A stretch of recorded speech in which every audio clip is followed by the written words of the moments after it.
สบายดีหลังจากเราเลือกเทมเพลต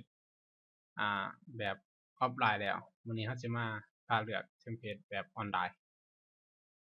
เราเป็นคลิกใส่โปรแกรมเราเลยเดี๋ยวเราจะเห็นอยู่ในส่วนนี้ก็คือเป็นของส่วนของออนไลน์ที่เราสามารถเลือกได้ตามความต้องการของเราต้องเชื่อมอินเทอร์เน็ตก่อนถ้าเราบ่เชื่อมอินเทอร์เน็ตบ่สามารถเลือกได้นะมันจะมีเป็นหมวดหมู่ให้เราเลือกโซนเป็นโซนว่าซั่นในส่วนของตัวนี้นี่ส่วนนี้เป็นหมวดหมู่ให้เราเลือกโดยถ้าเราสิเลือกเอาเทมเพลต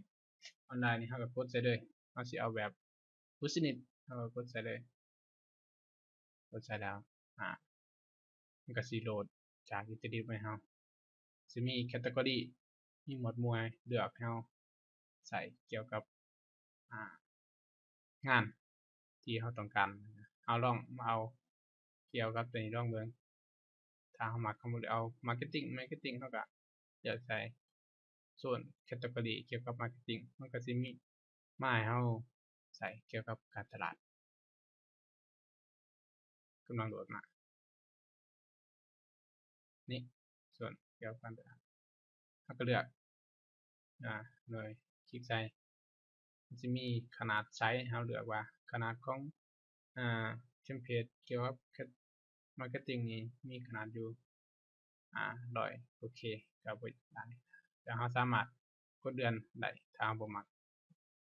ปึ๊บไปเรามักตัวนี้เราก็ create เลย create ก็คือการเป็นการสร้างใหม่ก็ตอนนี้ก็กำลังดาวน์โหลดลิงก์เทมเพลตดาวน์โหลดมาไว้ในคอมพิวเตอร์เราเลยอันนี้คือเป็นการเลือกเทมเพลตออนไลน์ว่าซั่นซะวิดีโอต่อไปเราจะมาบอกเกี่ยวกับการสร้างเวิร์กบุ๊กใหม่นะสร้างคำสั่งใหม่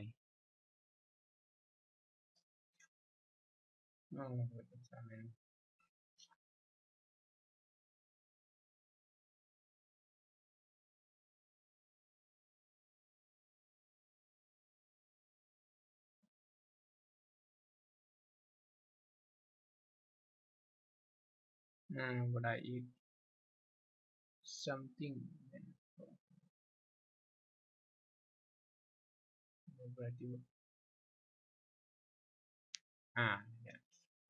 หลังจากเราดาวน์โหลดมาเราก็สิได้เป็นเมนูเทมเพลตมาให้เราใช้งานเลยเกี่ยวกับ Marketing การตลาดเราก็สามารถเอาเพิ่มข้อมูลมาใส่เลยบ่ต้องไปสร้างเองก็ห่วยหลายมื้อจะเป็นภาษาเขาใส่สูตรให้เรามาให้เรียบร้อยเบิดอาจารย์ก็ใส่สูตร3สูตรหยังแต่เลือกงานเขาดีไซน์มาให้เนาะ อันนี้คือการเลือกเทมเพลตออนไลน์